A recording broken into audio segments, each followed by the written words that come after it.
Vamos en esta oportunidad a, a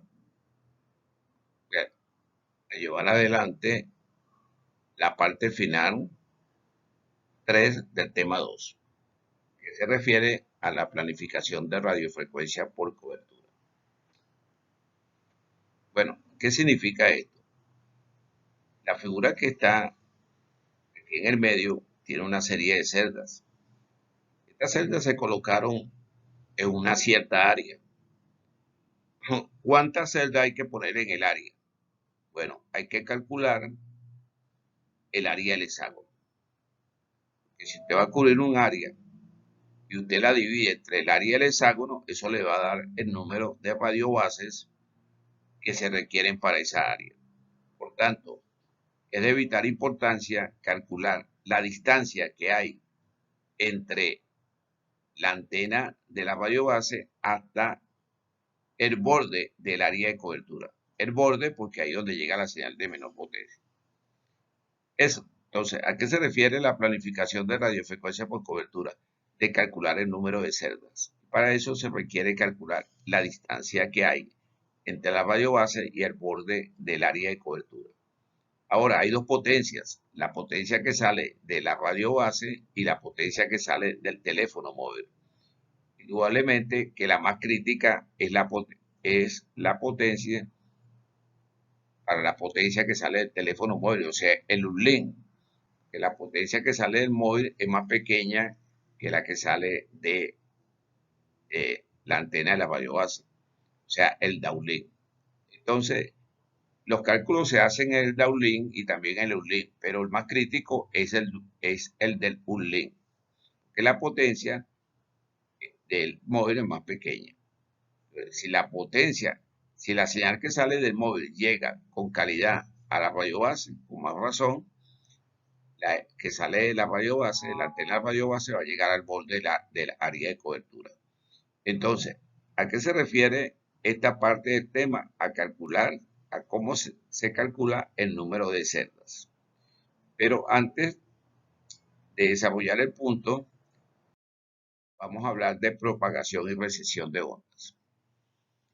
Ya en la otra parte del tema, en el otro video, hablamos de unos modelos de propagación que se utilizan. Hay que utilizar un modelo de propagación para calcular la atenuación del área que se va a cubrir.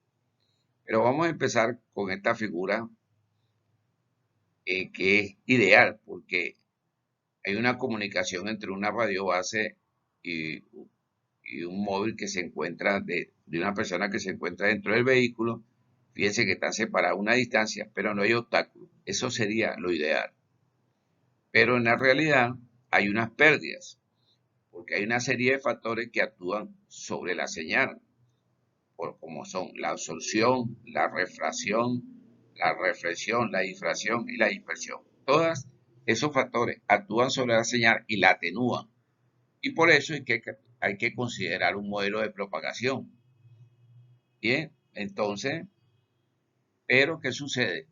Que hay una pérdida del espacio libre. Si fuera un sitio ideal donde no sucedieran ninguno de estos factores, siempre hay unas pérdidas que son las pérdidas del espacio libre, porque las pérdidas del espacio libre dependen de la distancia y de la frecuencia. Pero bueno, esto es un sitio ideal, vamos a analizar cuando no es un sitio ideal. ¿Cuáles son los factores que realmente actúan sobre la señal? Aparte de los que mostré anteriormente.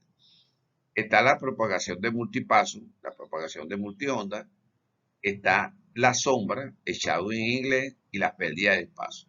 Todos esos elementos actúan sobre la señal. La propagación de multipaso, que es la que está mencionada en la parte superior de la lámina, propagación multionda, se utiliza para describir los diferentes caminos que una señal puede tomar en su camino desde el transmisor al receptor. La figura es muy clara. Hay una serie de señales que vienen de la radiobase y toman diferentes vías y llegan al vehículo, al teléfono que está dentro del vehículo. Estas señales van a llegar en diferentes tiempos, entonces la fase de la señal se pueden sumar o se pueden restar.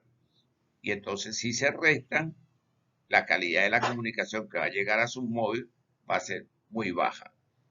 Si usted está viendo este video en su hogar, ya sea en un apartamento o en una casa, y tiene su celular al lado y lo tiene encendido, las señales que llegan al celular vienen de diferentes sitios. Entran por la ventana, chocan contra las paredes y eso es lo que llega a su teléfono móvil. Eso es la propagación por trayecto múltiple. Hay otros que son la sombra, fading, el desvanecimiento, que es cuando hay un obstáculo directo entre la radio base y el teléfono móvil. Eso puede suceder. Hay un desvanecimiento normal llamado logarítmico, log normal fading, y hay el multidesvanecimiento o desvanecimiento rally, que es el multipaso, el que ya he comentado. Y están de nuevo las pérdidas en el trayecto, o sea, las pérdidas del paso. Estas no puede evitarse, estas siempre van a existir. Entonces vamos a analizar todos estos tipos de acciones sobre la señal. Vamos a empezar con las pérdidas del paso. Fíjense que la figura de la izquierda tiene una torre de una radio base y después está el vehículo. No hay obstáculos entre ellos, no hay obstáculos. O sea, las señales que salen de la radio base llegan al teléfono móvil que está dentro del vehículo y las que salen del teléfono móvil llegan a la radio base. Pero ¿qué sucede? Aunque no hay obstáculos, si hay unas pérdidas, que es la pérdida del paso, y eso produce una detonación, porque la pérdida de paso, si ven la fórmula, dependen de la frecuencia y depende de la distancia. Indudablemente, la figura muestra en un plano cartesiano la potencia que sale de la antena de la radio base, pero en la medida que el vehículo se aleja de la radio base, esa señal va decreciendo, va decreciendo. Si la señal llega por debajo de la sensibilidad del teléfono móvil, la comunicación se va a caer. En caso de telefonía móvil, como ya vimos en el hangover, cuando está establecida una comunicación, antes de que la señal llegue por debajo de la sensibilidad del móvil, van a cambiar de radio base. Pero estas son las pérdidas del paso. Esto no se puede evitar. Es la atenuación de la señal con la distancia. Ocurre que la señal se debilita mientras mayor la distancia entre la radio base y el teléfono móvil, el mobile station. Y depende de la frecuencia y la distancia. La frecuencia es alta, la distancia es pequeña porque es el área de una celda, pero en todo caso estas pérdidas son importantes. Entonces, hay unas pérdidas que existen aunque no hay obstáculos entre la radio base y el teléfono móvil. Pero hay otras pérdidas que sí aparecen porque hay un obstáculo entre el teléfono móvil, como muestra la figura de la izquierda, y la radio base. En este caso hay unos árboles, una figura exagerada para explicar que los árboles van a producir sombra, igual que la figura que está a la derecha. Hay una colina, un cerro directamente entre la radio base y el móvil que está dentro del vehículo. Entonces, esto produce una atenuación. Entonces, es el desvanecimiento producido por la radioseñal debido a la presencia de obstáculos entre el mobile station, o sea, el teléfono, y la radio base. Es una señal afectada por el desvanecimiento normal, hace que varíe la fuerza de la señal, produciendo lo que se llama fading teeth, que es huecos. Probablemente, si usted tiene un obstáculo de este tipo, que está directamente entre la radio base y el teléfono móvil, se van a producir unos huecos de desvanecimiento. Es muy difícil predecir, debido a que los obstáculos son de diferente forma y tamaño, y entonces la potencia de la señal varía entre un máximo y un mínimo. Entonces, esto es importante considerarlo, entre un máximo y un mínimo. Eso que se llama desvanecimiento normal. Y se minimiza, se reduce colocando radiobases hartas, colocando radiobases muy cercas. De manera la comunicación puede realizarse a lo largo de los obstáculos, ¿no? Cambiando de radio base. La pone cerca, pues la cambia de radio base. Entonces, este es la atenuación que se produce por el desvanecimiento normal. Ahora aparece quizás el más importante, el multidenecimiento, o sea, el desvanecimiento Rayleigh. Fíjense que la figura de la izquierda, hay otra vez el móvil, hay una persona dentro del móvil y no tiene el obstáculo directamente, pero hay edificios. Entonces las señales que salen de la radio base chocan contra esos edificios, que es lo que se muestra en la figura de la derecha. Chocan contra el edificio, chocan contra la casa y hay unas señales que salen directas. ¿Qué es lo que sucede? Que van a llegar en tiempos diferentes. Como van a llegar en tiempos diferentes, las fases pueden sumarse o pueden restarse. Entonces esto produce el multidanecimiento llamado Rayleigh, que es el desvanecimiento producido cuando las señales toman más de un paso entre la MS y la radio base, debido a la reflexión, difracción de la señal por la presencia de obstáculos. Estas señales llegan de diferentes direcciones y de diferentes distancias, pudiendo eliminar o reforzar la señal. Es un problema, realmente este es un problema, sobre todo en las ciudades, ¿no? Entonces, ¿cómo se minimiza? Utilizando diversidad de antenas, se colocan dos antenas de recesión, eso lo expliqué en otro video, que se ponían dos antenas de recesión, ¿no? Y la diversidad de antenas incrementa la fuerza de la señal considerando las propiedades de la naturaleza de las ondas de radio. Entonces, fíjense, hay una serie de fenómenos que actúan sobre las señales móviles y por eso a veces las comunicaciones son de mala calidad o la comunicación se cae. Hemos visto todos estos fenómenos separados. Pero ¿qué sucede? Como es en la realidad, que todos actúen todos juntos. Primero tenemos que considerar el valor de umbral del teléfono móvil. Este es la sensibilidad del teléfono, también hay la sensibilidad de la radio base, y es aquel valor por el cual del cual no se puede pasar, porque es la mínima señal que modula y demodula, el mínimo valor que modula y demodula una señal. Hay un plano cartesiano en la figura, en la sisa está la distancia y en la ordenada la potencia. Esta es la potencia que sale de la radio base. En la medida que el móvil se aleja de la radio base, actúan sobre ella las pérdidas del espacio libre que está representado por la línea de color rosado. Fíjense que crece en función de la distancia de la radio base, y las líneas de color azul son los desvanecimientos Rayleigh. Fíjense que van de un mínimo a un máximo. Si esta señal cae por debajo del umbral, la comunicación va a caer o va a ser de mala calidad. Entonces, todos estos elementos hay que tomarlos en cuenta y por eso es que existen unos modelos de propagación para poder definir la atenuación que va a tener la señal, porque depende no solamente del área donde está usted, sino depende también de los obstáculos que haya. Por eso es que se utilizan unos modelos de propagación.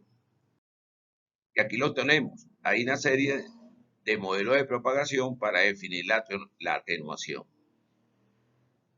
Entonces, fíjense, hay modelos empíricos, hay modelo de Lee, modelo Okumura, modelo Hata, modelo Okumura-Hata, modelo de Ikegami y modelo de Warfield-Ikegami. Hay una serie de modelos, estos son unos ejemplos.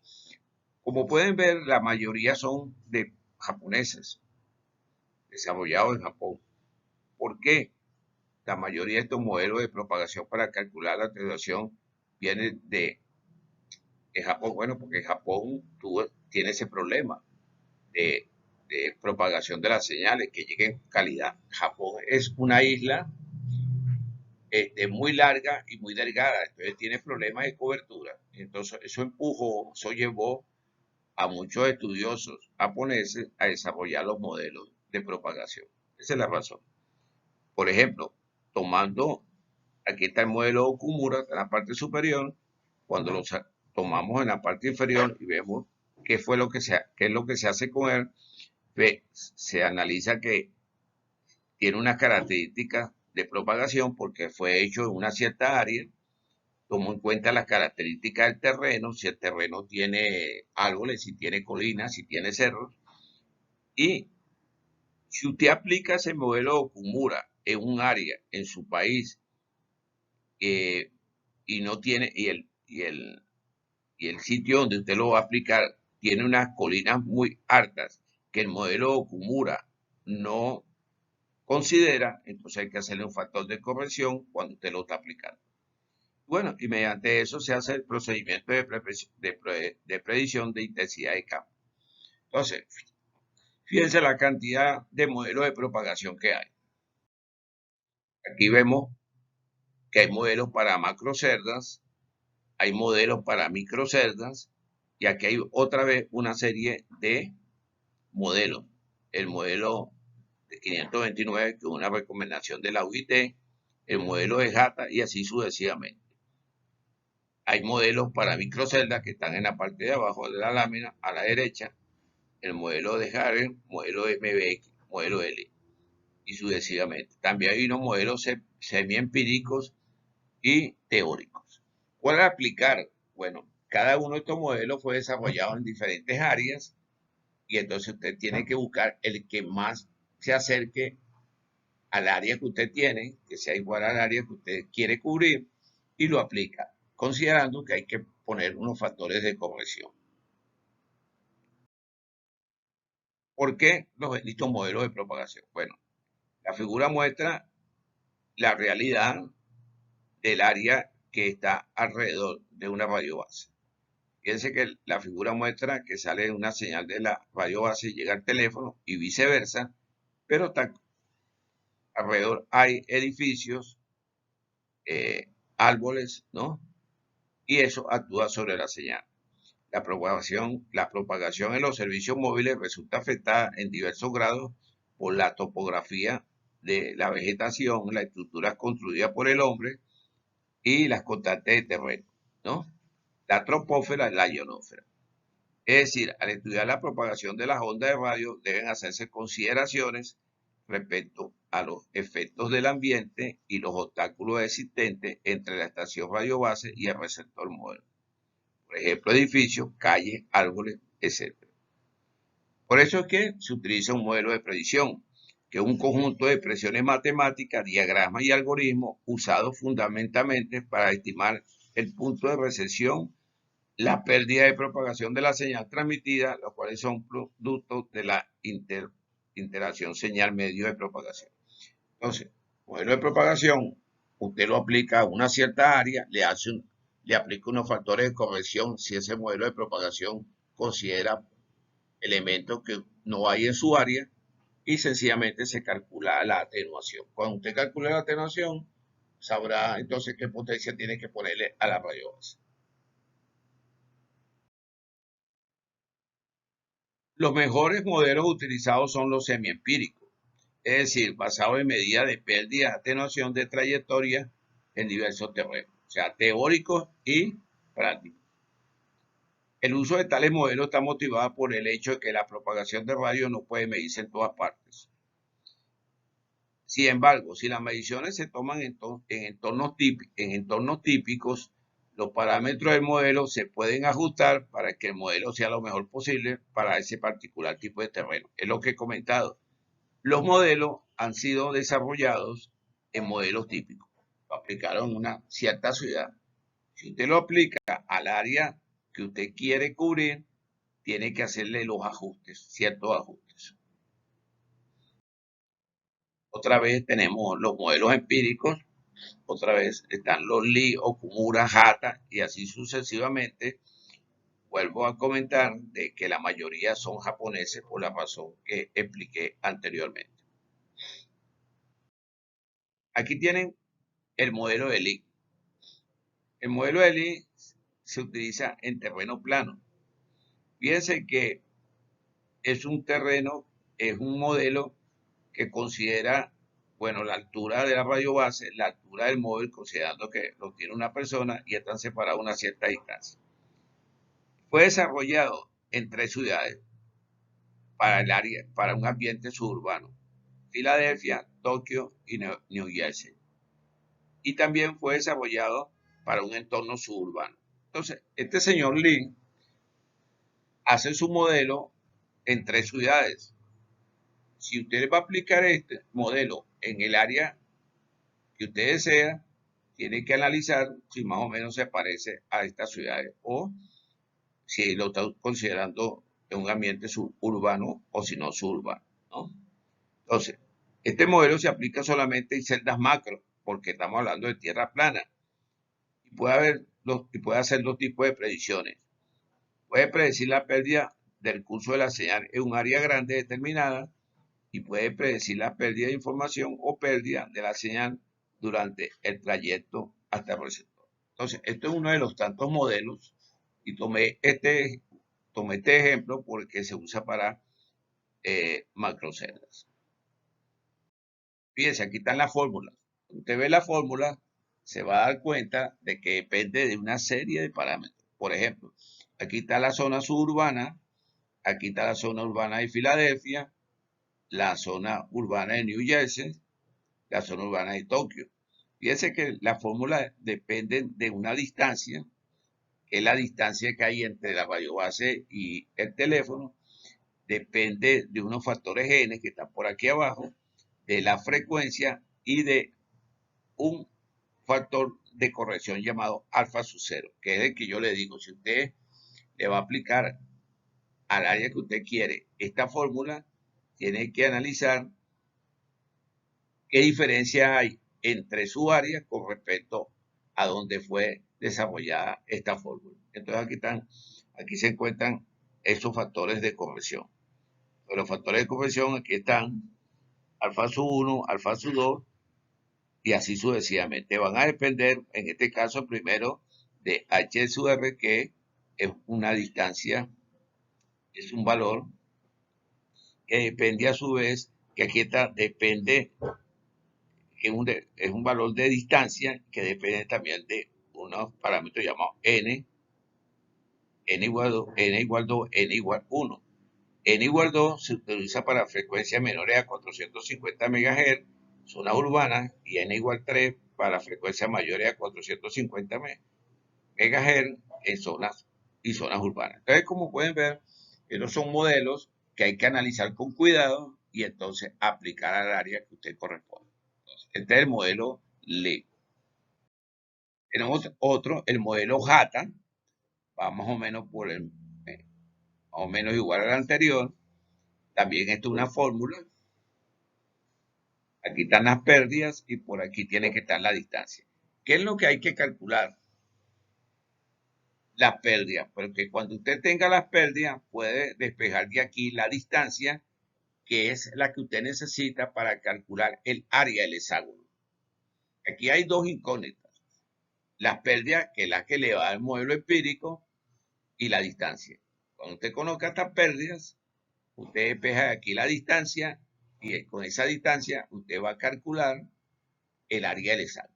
Y cuando usted tenga el área del hexágono, usted toma el área que usted quiere cubrir y la divide entre el área del hexágono y eso le da la cantidad de radiobase.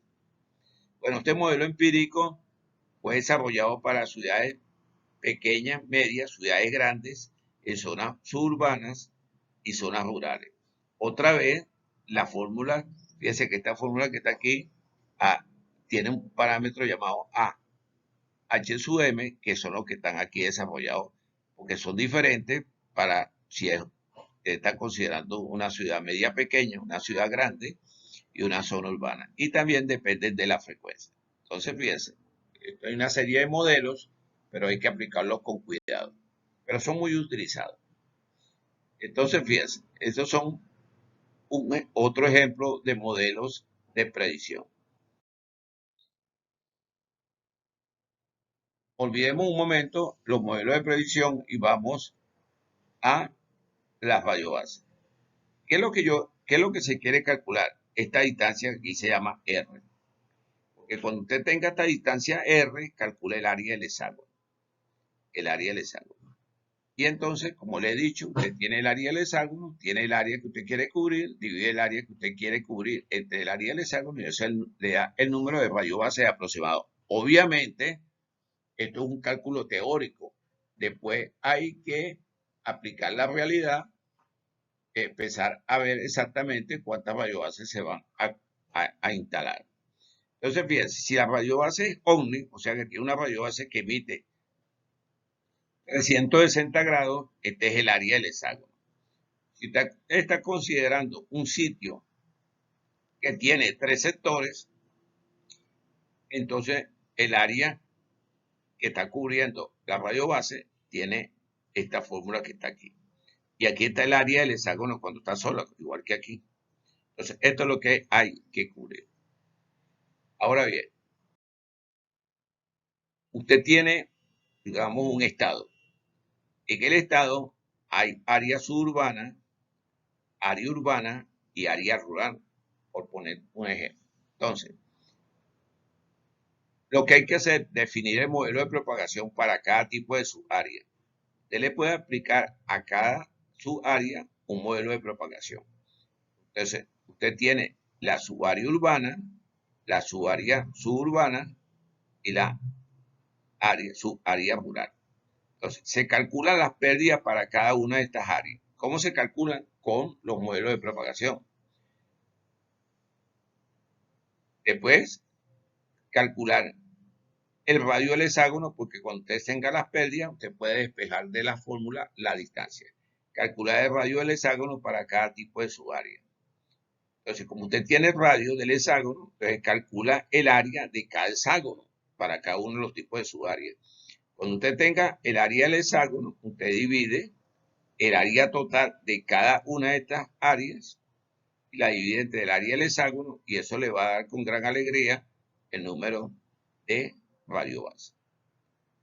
Quiero comentar que esto es un cálculo teórico. Después hay que hacer los afinamientos en la realidad. Todos estos modelos de propagación son programas que están en computadoras.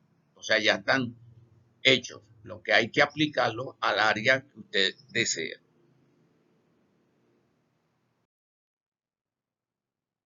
Yo puse otra vez la misma lámina anterior para recordar que lo que quiero en este modelo, por ejemplo, modelo JATA, yo lo que quiero es calcular esta distancia. Y para eso necesito estas pérdidas. Cuando yo conozco la pérdida, despejo de aquí la distancia y entonces calculo el área del hexágono. Esa es la idea, esa es la idea. Pero repito, este es un cálculo teórico, después hay que hacerlo en la realidad. Ok, para hacer estos cálculos tenemos que tener una serie de parámetros. Puse los parámetros del ULIN porque el enlace de subida es el crítico para calcular la distancia. Ok, entonces fíjense, hay la señal que va del transmisor al V y la que van del receptor al nodo B. Hay una serie de valores que tenemos que obtener para hacer el cálculo de las pérdidas, ¿no? Por ejemplo, aquí en la señal que va desde el transmisor al equipo de usuario, o sea, de la radiobase al equipo de usuario, tiene la máxima potencia de transmisión. En este caso, la radiobase transmite 23 dBm. Está la ganancia de la antena. Usted le suma a la máxima potencia la ganancia de la antena y eso da el PIRE. 23 más 18 da 43. El PIRE es el parámetro de antena que es el que nos dice realmente cuál es la potencia que sale al aire. La potencia que sale al aire. Fíjense que aquí se suma la potencia de transmisión más la ganancia. Si hay una pérdida, pues hay que ponerla aquí, hay que restarla. De la misma manera, tenemos una serie de parámetros que van del receptor al nodo B, o sea, del teléfono al nodo B. Una serie de parámetros y eso no puede pasar la máxima pérdida permitida En este caso es 173.4. Cuando usted aplica el modelo de propagación, si le da una pérdida mayor que esta, hay que actuar en consecuencia sobre alguno de estos valores. Bueno, este es un ejemplo de cálculo de las pérdidas de radioenlace. Los cálculos de las pérdidas del espacio libre, este es otro ejemplo. Aquí están las pérdidas del espacio libre, están en este caso por esta fórmula. Las pérdidas del espacio libre dependen de la distancia y de la frecuencia. Esta es una fórmula más acabada. Depende del POS, que es 23 dBm, que es el POS, la potencia de transmisión. La GAN es 18 dm, que es la GAN, la ganancia de la antena de transmisión. El PCC, en este caso, pusieron 0, es la pérdida por cable y conectores. Esto es un ejemplo, debería haber unas pérdidas por cable y conectores.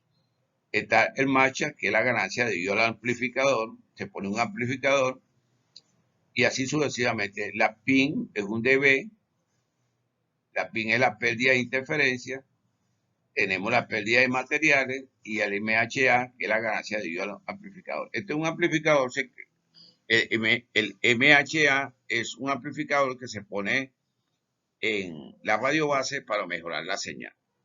Bueno, ustedes se calculan las pérdidas del espacio libre, se calculan las pérdidas totales, y cuando usted tenga las pérdidas totales, entonces le puede calcular la distancia. Cuando usted tenga la distancia entre la radio base y el teléfono móvil, cuando usted tenga la distancia, usted puede calcular el área del hexágono, y entonces usted toma el área total que usted quiere cubrir, la divide entre el área del hexágono, y ese le da el número de radio base. Y bueno, de esta manera hemos concluido esta parte. Este cálculo de propagación es más extenso de lo que yo he presentado aquí, lo que he dado una idea cómo se hace. Bueno, he terminado finalmente con el tema 2. Que todos estén bien.